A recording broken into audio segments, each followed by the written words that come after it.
without further ado, I would like to call up the class valedictorians for 2024, Ms. Kara Simpson, Mr. Sacha Munro.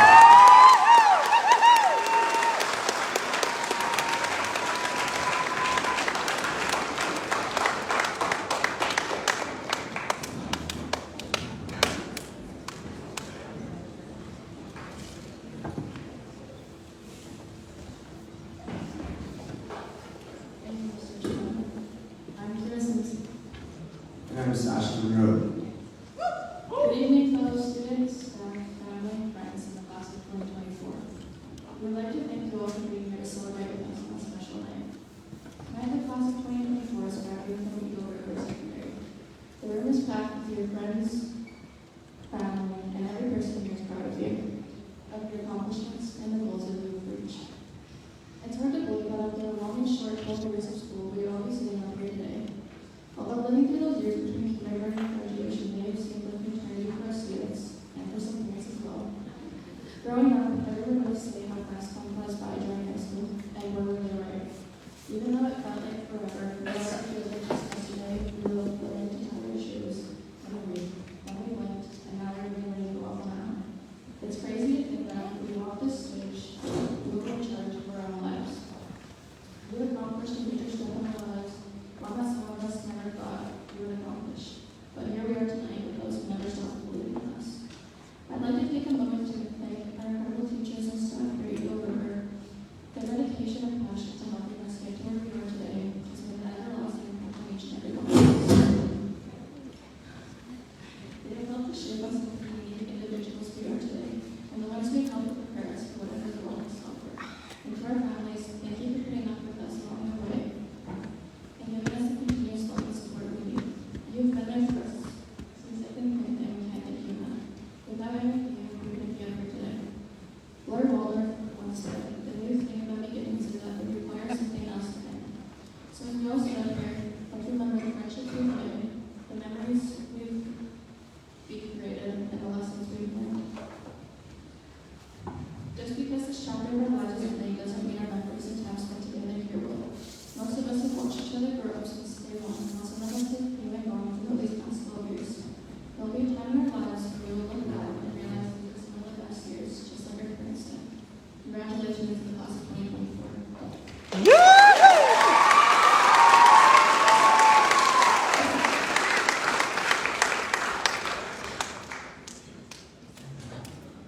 Thanks, Kara. That was wonderful. Let's give her another round of applause, please.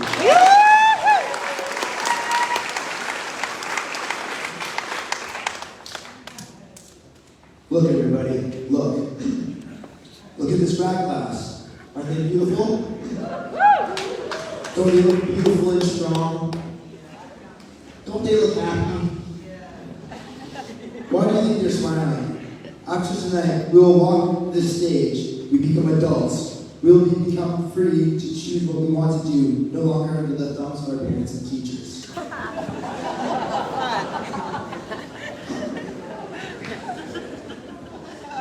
Look around. I see parents around here smiling. Why are you smiling? Why are you so happy? Over the last 18 years, you have been raising us as babies, later educating, feeding, watering, and nurturing us.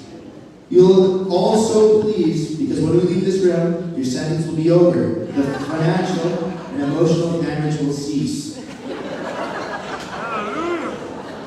You shall be free. Well, actually, not all of you will be free. I won't entirely spoil the surprise by having from a very reliable source that at least one of you lucky parents will soon be upgraded to grandparents.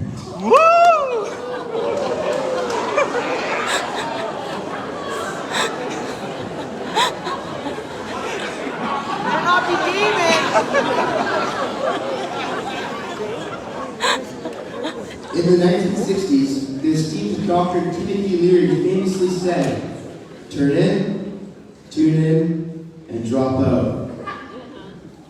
No cap, that's trash. Our generation never related to this Gen X boomer stoner trash. We have real fire sayings from new wiser leaders, like the top G and your take in the spring of 2023, set on TikTok. The only shortcut to life is to never skip a day, because sometimes you'll get lucky, and you'll never miss a lucky day if you try it every day. We rather relate to this top G quote because our group is filled with fire. We walk in. For those who don't keep up on English, that means we're a bunch of tenacious, passionate, and hardworking individuals with goals, dreams, and willpower. We do not miss our lucky days.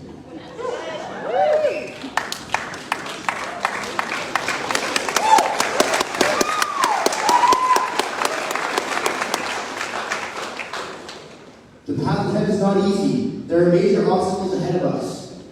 We must do useful things with our lives. We have to get our foot in the door before we get left behind, before we are made useless. Some might say, Sacha, don't people have intrinsic usefulness and value for just being? And to that I would say, I couldn't agree more. But I must add, if we go to our good friends at Stats Canada, they'll know that in 2022, over 1.1 million new Canadians arrived in Canada from foreign and faraway lands, the majority of which compete directly with us for work and housing. At the same time, rapid automation is replacing jobs in all sectors. With these facts in mind, everybody in this room should be extremely eager to find a need and to fill it.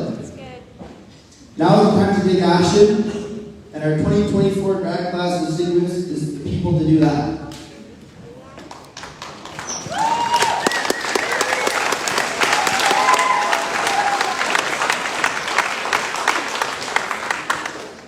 To make ourselves useful, we must gain valuable skill sets. Well, I have good news for you all. This grad class sitting right behind me is doing just that. We have future carpenters, welders, nurses, artists, copywriters, entrepreneurs, and future oil field workers. In contrast, there are things I'll put in the useless category. I'm sure nobody in my grad class plans to do. Such things as retail, fast food, finance, excessive media consumption, video game lifestyle addicts, internet influencers, and drug abusers. Now, I didn't mention school teachers as useless or useful. If anyone in our grad class wants to stoop to the level of being a school teacher, I have good news for you. We've had very good ones here at the school. And some of them will be the best role models for future school teachers or for any other walk of life for that matter. I'll name a few because I have too many nice things to say about them. And if I named everybody, we'd be here all night. Ms. Williams, thank you for teaching me in this class on how to be a disciplined student and trying hard to prepare us for the harsh reality of university.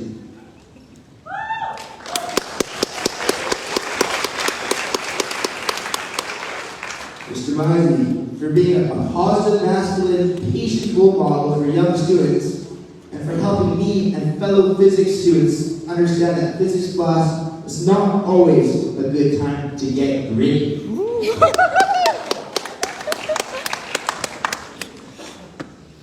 But for me, I've had my best influence from a shop teacher.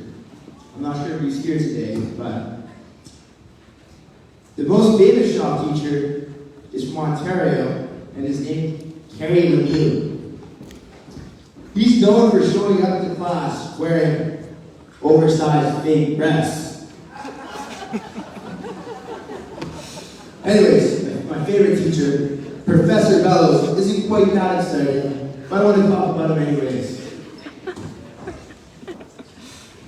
Professor Bellows is an artisan cabinet maker who leads by example.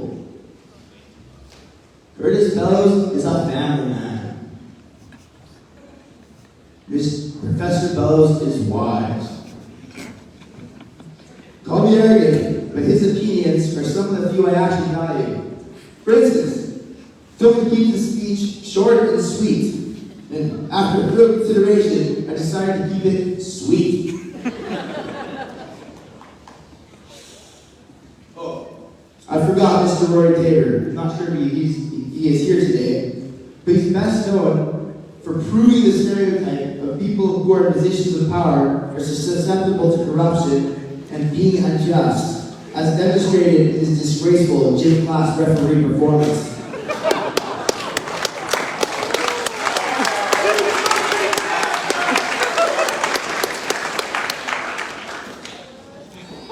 I would like to shout out our previous principal, Mr. Marino, who was firm but just.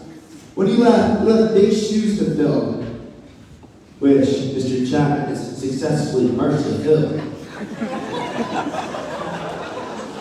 When Mr. Marino left, I thought it was going to be the end of the world. But after the past 2 years, Mr. Chapman has proven he wasn't so bad after all.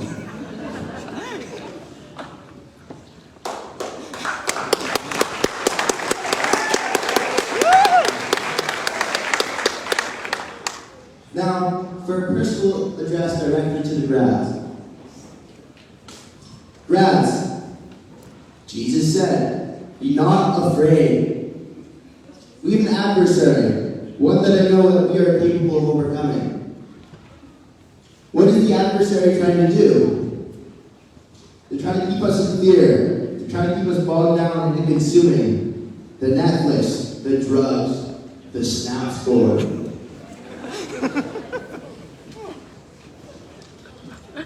We start looking to the left, and they try to break our will with cliche sayings and fake feelings.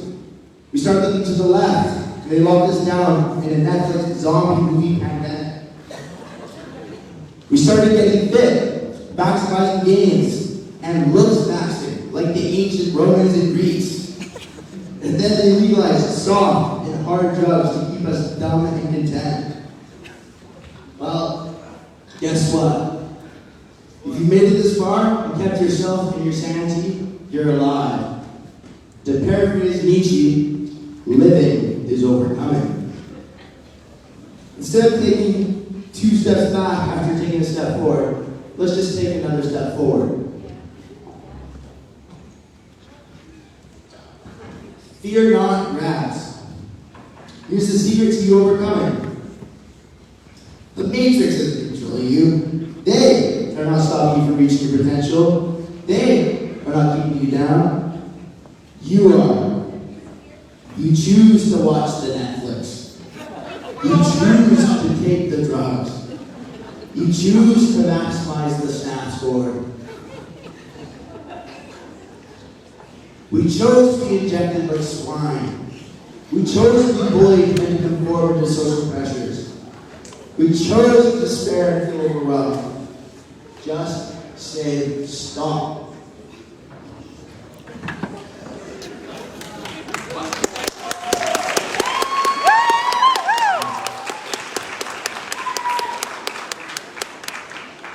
Don't comply with fantasy rules and bad advice. Blaze your own trail and fear not. They can keep throwing punches, left, right, hitting from behind or blindsiding. We will get up. We will persevere. Every single one of you has a fiery spirit that is screaming, let me out, to consume the world with your talents, your gifts, and your wisdom. You are your most valuable asset. You are your strongest teammate. You are your biggest ally.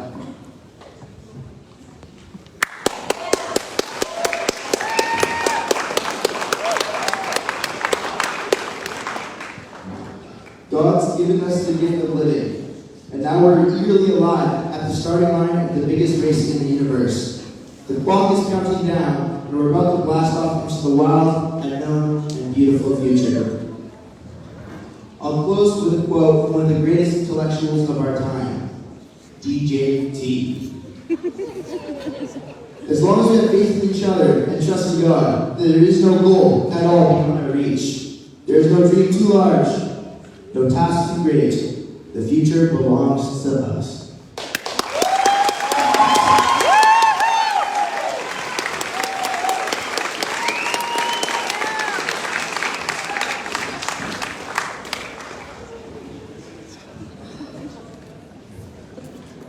Thank you, Kira and Sacha.